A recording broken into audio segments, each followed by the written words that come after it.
Hello again. Thanks for coming back. Thanks for carrying on the journey with me. If you've been following, you'd know there was a book 3.5, which was more bit of insight advice and what is the best way to deal with an addict, or if you're an addict, just simply never give up trying to become clean. And also at the end of the book, it got into how myself and Susan lost our first child, which was a bit heavy, I'm sure, for everybody watching as well. Now I just wanted to say, from the time that we lost Sita until the time we went to rehab, it's pretty much a blur for me. My family and people that were around at that time would probably know more of what we were up to and what we were doing, but for the life of me, I've tried to remember, but I really can't remember what actually happened, where we were staying, how we were dealing with things. I know it was bad, I know we were hurting, as you can imagine, but what happened then is we decided that the best bet, the best thing for us to do would be to go to rehab. And we made an application at that was called Magalieshoort Rehabilitation Center at the time. This must have been 1998. They did accept couples as well, so we were going to go as a couple. One of their criteria for us coming was that I need to go 2 weeks before Susan and she'll follow, which we did. So yeah, I made my way through to Magalieshoort. Gordon Kearns was running the rehab. I won't forget him. He had a big impact on my life. And they booked me in. I stayed on the men's side for a while, waiting for Susan to arrive. So that also pretty much a blur. I just booked in, stayed there, started eating again, started getting a little bit more healthy. And 2 weeks later, Susan arrived. When she did, they contacted us up at the men's camp and sent me down. Look, seen her, I don't really remember those first couple of days. Meeting up with her again, it's such a blur. It's so confusing. I was really in a state, and so was she. But yeah, we booked in together. Then that side, the couple side, there was another 3 couples, all married couples.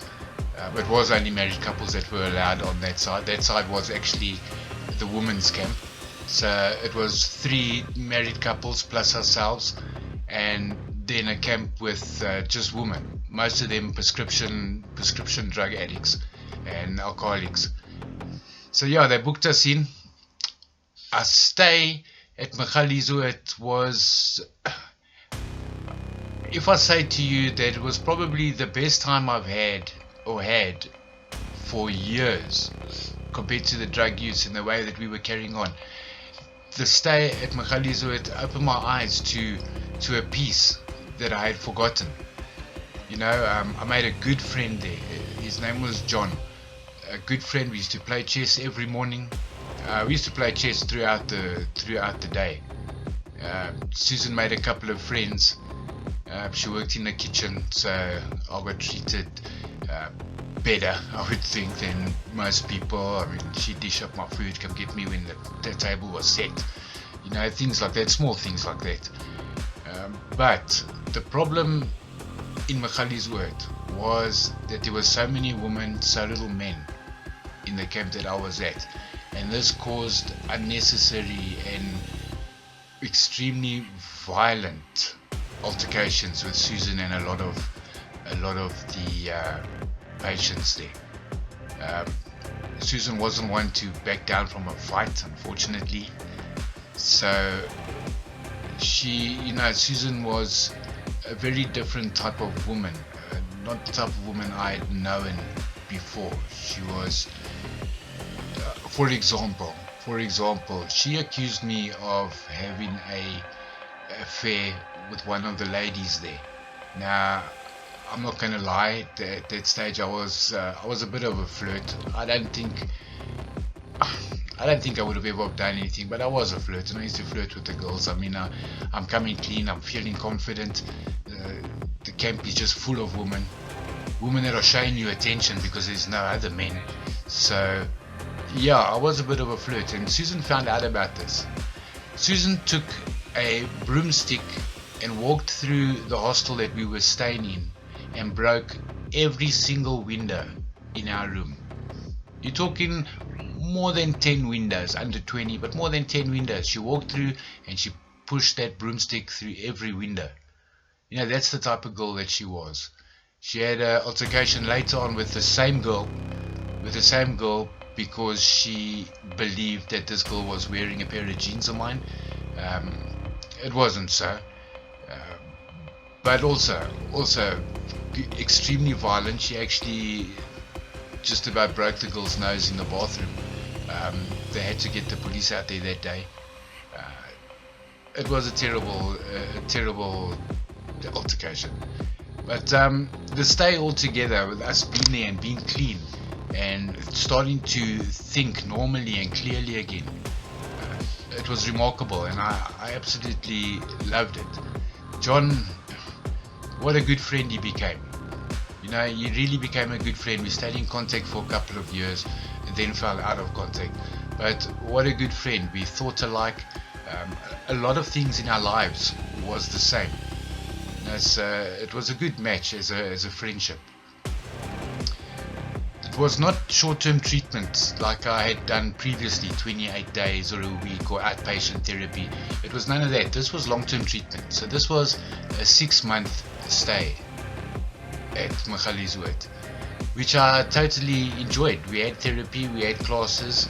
I started feeling myself again. I started becoming strong and feeling right.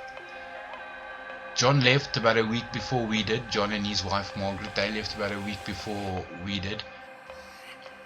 In the last week, while we were getting ready to also leave, Susan was feeling a bit down and she wasn't feeling herself. So she had to have some tests done, but we were pretty sure what it was. And we were right. Susan had conceived in rehab and we were expecting our second child. We were pretty happy about it. We felt that it would help with the pain we were feeling after losing Tasita. We knew that the baby wouldn't be a replacement, but a big bonus and a plus. And we were really happy. It was a sad day leaving because I was, like I say, I found myself again there and I felt quite healthy and quite pleased with the recovery I had done. So leaving was a bit hard, and now I can't tell you who we went to. I believe my sister Darlene took us in, knowing that Susan was pregnant, and helped us find a place and helped us find work. I found work again. I remember I started working at Standard Bank. Quite a good job. Luckily also medical aid. I was on the medical aid, so there was no worry with Susan giving birth in a decent hospital, which ended up being Clinton Clinic, which was amazing. So through that 9 months of her being pregnant, I think it's the longest we've been clean. We were clean most of the time. I'm not going to say all the time because I'm not 100% sure. There could have been times that we relapsed and that we used. Like I say, drugs is a terrible thing and it makes a lot of things a blur. I can't really remember, and I don't want to sit here and make up things and lie, so I'd rather just say I really don't remember. But all in all, I think it went well. And then it came time for Susan to give birth. Like I said, it was at Clinton Clinic. I was there, she was there. I'll never forget, about an hour before she gave birth, she still took a walk and had a cigarette, still walking around. And then, she went in. It was a success. Never cried so hard. I was so happy. She gave birth to a baby boy, Jordan. I wrote a poem for him that I might still have somewhere. I do believe my sister's got it. I actually do think I got it. I'll go through some things. Maybe I can read it in one of the later episodes. Unfortunately, it wasn't a happy ending. Things didn't stay that way. After Jordan was born, I think we felt like now we could just do what we want again. The worry, the fear is over of losing the child. He's there now. Things will be okay. Nobody will know about anything we do. So once again, we started the drug use. It is extremely disappointing to think back on these things and think back that we had a brand new baby, and life was looking up.